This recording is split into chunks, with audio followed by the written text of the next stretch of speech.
So I believe that YSL has some of the best fragrances on the market, regardless of your taste or your budget. Today I am looking at one from one of their higher end offerings. And this one's called Trench, and this is everything you need to know in 7 pulse points.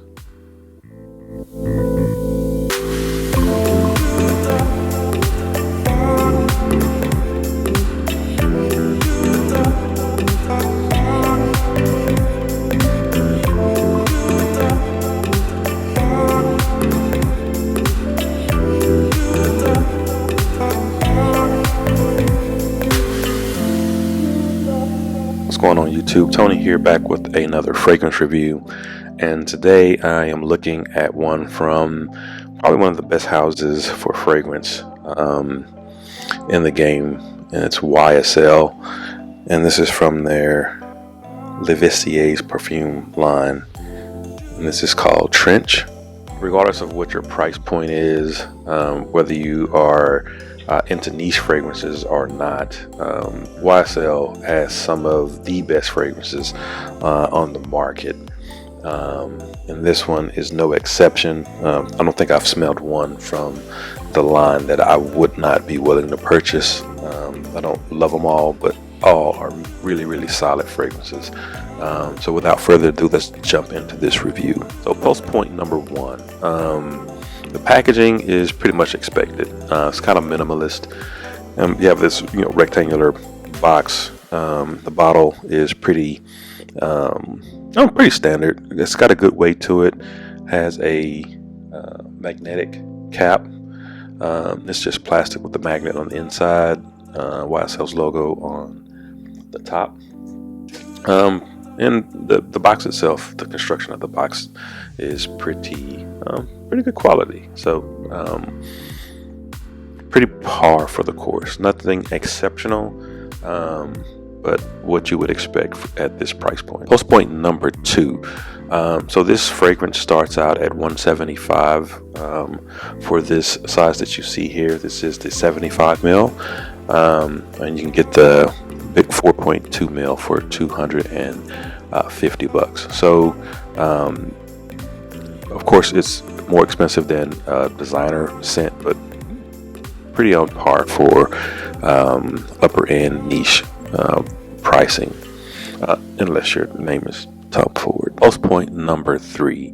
To start out, this is a tad bit floral. As you can see, this is a iris based fragrance, and so you do get a floral opening. It's fresh and floral, not overly floral. It's not gonna move towards the overtly feminine realm. I think this is still a pretty unisex scent, and I think it fits that classification well.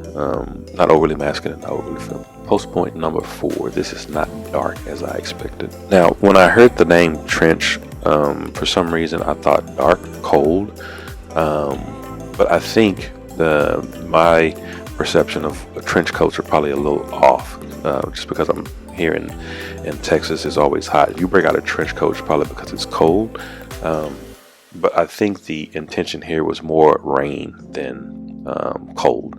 And so the mix of this is perfect for springtime. This has a mix of iris, neroli, fig, bergamot, and tangerine. So definitely, just based on that note breakdown, you're looking at springtime. Pulse point number 5. This is a perfect workday scent. The performance on this lasts a good 6 to 8 hours on my skin, and it's very pleasing. This won't offend anybody in the office. Point number 6. If you heard the word iris and thought it was either going to be powdery like some of the Dior fragrances, or overtly soapy like some of the Prada iris based fragrances, this is not that. This is on the fresher side. This is fresh, aromatic, and not overly sweet as well. So if you were turned off by some of the powdery sweet fragrances from Dior, or the overly soapy fragrances from Prada, try this one. This one's more of a fresher take on the note of iris. Post point number 7. This gives you quality, it gives you performance in a easy to wear, non-offensive scent.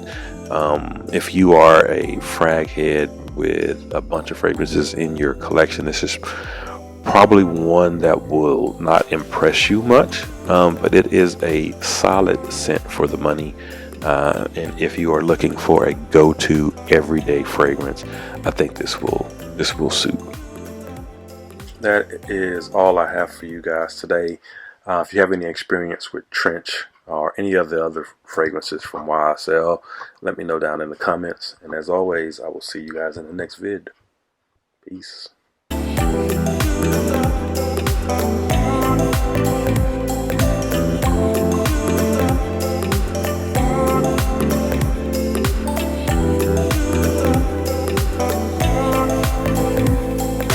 Unless your name is Top 4.